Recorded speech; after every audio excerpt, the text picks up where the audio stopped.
জুলাই হয়েছিল কোটা সংস্কার আন্দোলন এবং সর্বোপরি বিসিএস আন্দোলনকে কেন্দ্র করে।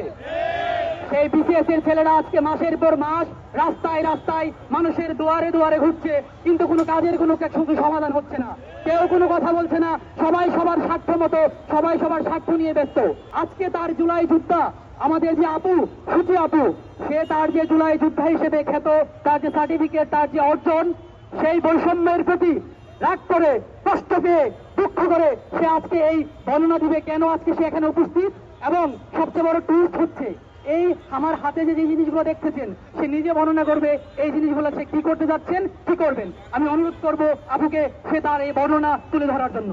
যাই হোক, আমরা আজকে এখানে আমরা উপস্থিত হয়েছি 47তম বিসিএস এর প্রিলিমিনারি প্রার্থীরা উত্তীর্ণ যারা হয়েছে তারা আমাদেরকে যেন একটা যৌক্তিক সময় দেওয়া হয় লিখিত পরীক্ষার জন্য।